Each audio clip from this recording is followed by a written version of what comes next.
ನಮಸ್ಕಾರ ಸ್ನೇಹಿತರೆ.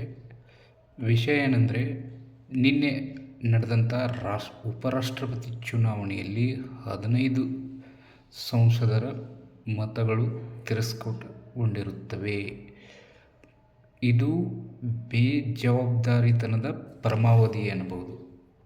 ಏಕೆಂದರೆ ಈ ನೀತಿ ನಿರೂಪಕರು, ಸಂಸದರು ಅಂದರೆ ನೀತಿ ನಿರೂಪಕರು, ಕಾಯ್ದೆಗಳನ್ನು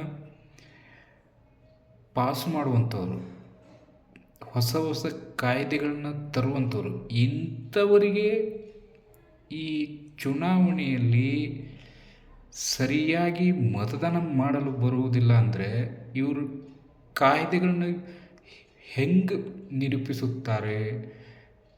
ಇವರು ಜನರ ಆಶೋತ್ತರಗಳಿಗೆ ಹೇಗೆ ಸ್ಪಂದಿಸುತ್ತಾರೆ? ಜನರು ಕೂಡ ವಿಚಾರ ಮಾಡಬೇಕು.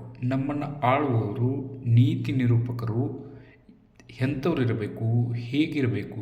ಸುಮ್ಮನೆ ಯಾವುದೋ ಹೆಂಡ ಹಂಚಿದ್ರು, ರೊಕ್ಕ ಹಂಚಿದ್ರು, ಮಗದೊಂದು ಹಂಚಿದ್ರು, ಕುಕ್ಕರ್ ಹಂಚಿದ್ರು, ಅವರಿಗೆ ಜೈ ಅಂದು ಓಟ್ ಹಾಕಿ ಇಂಥವನ್ನ ಆರಿಸಿ ತರೋದ್ರಿಂದ ಅದರಿಂದ ನಾವು ಅನುಭವಿಸ್ಬೇಕಾಗತ್ತೆ. ದಯವಿಟ್ಟು ಜನರು ಚುನಾವಣೆ ಸಂದರ್ಭದಲ್ಲಿ, ಯಾವುದೇ ಚುನಾವಣೆ ಇರಲಿ, ಆ ವ್ಯಕ್ತಿ ಯೋಗ್ಯದನೋ ಅಯೋಗ್ಯದನೋ ಅನ್ನೋದನ್ನು ನಿರ್ಧಾರ ಮಾಡಿ, ಯಾವುದೇ ಆಮಿಷಕ್ಕೆ ಒಳಗಾಗದೆ ಮತ ಚಲಾಯಿಸಬೇಕು. ಇಂಥವ್ರು ಚಲಾಯಿಸಿದರೆ ನಿಷ್ಪ್ರಯೋಜನ.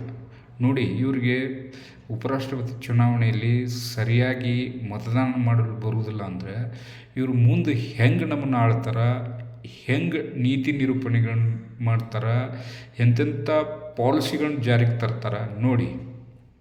ವಿಚಾರ ಮಾಡಿ ಒಳ್ಳೆಯ ಜನರನ್ನು ಆಯ್ಕೆ ಮಾಡುವುದು ನಮ್ಮ ಕೈಯಲ್ಲಿದೆ.